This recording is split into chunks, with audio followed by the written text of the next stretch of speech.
So yun mga katuldok, at alas 3 na ng hapon at ako'y pauwi na galing sa aking pangangate. At ito nga yung aking huli ngayon.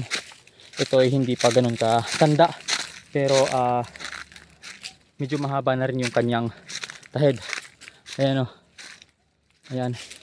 At yung gamit kong katian ngayon ay yung inahing labuyo na 5 ang daliri sa magkapila ang paa. Ito, yan. So ang swerte ng inahing labuyo na to, kasi unang gamit ko pa lang sa kanya sa pangangate nakahuli ka agad.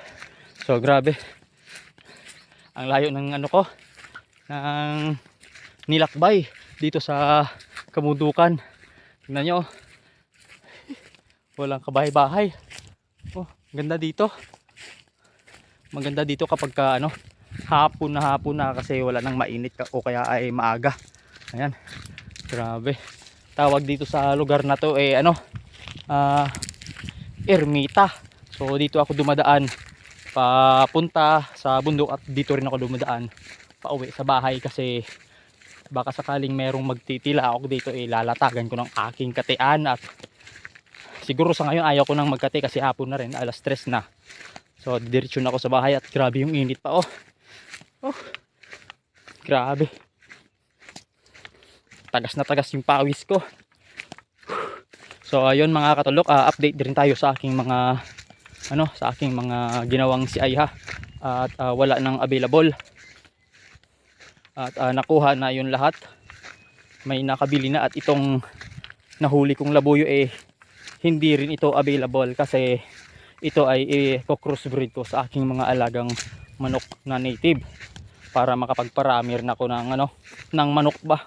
Kasi yung labuyo na to ay napakagandang alagaan, mabilis makapagparami ito.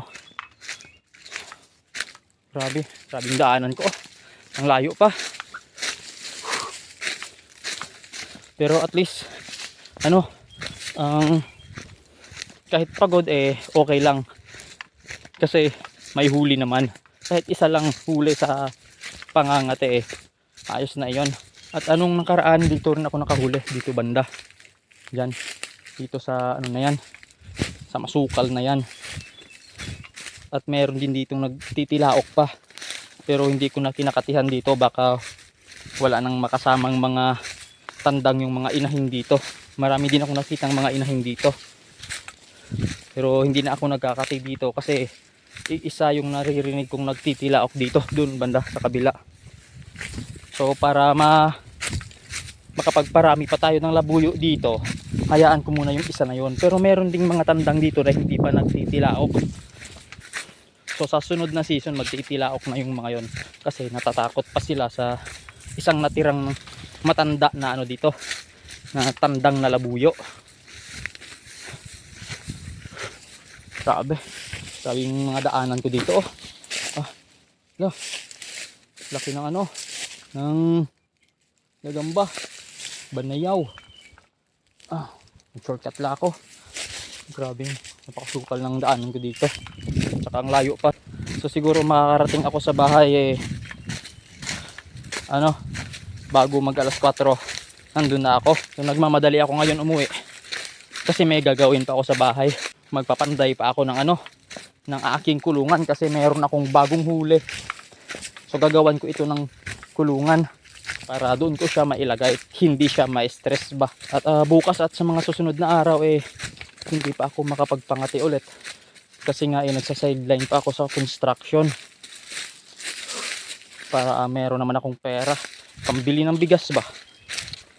So dito na ako sa sapa, lapit na ako sa sapa dito yan, sapa na yan dyan sa baba. At yung tubig na baon ko kanina naubos na, at wala man lang akong nadaan ng mga nyugan, kaya hindi ako nakapag-akyat o nakapaghingi sa puno ng nyug na maiinom na buko. So isabit ko lang itong aking mga dadalhin, itong aking mga dala. Yan, dito muna itong aking mga labuyo, pati yung aking bag. Diyan lang muna. At ako'y iinom muna dito sa sapa. Alam kong malinis din dito kasi walang bahayan dun sa taas. Wala ring mga baka karabaw yan dyan. Kasi malayo-layo pa ito sa mga ano, sa kabahayan. So iinom muna ako.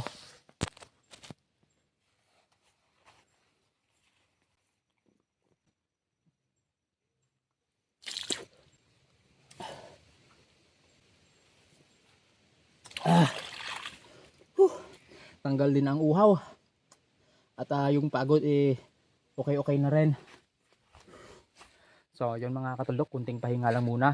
At maya lakad na naman tayo pa uwi. So palamig-lamig muna ako dito sa sapa. Kasi grabe yung init na dun sa taas sa dinaanan ko. So tara na mga katulok. Lakad na naman tayo pa uwi. Pwede na.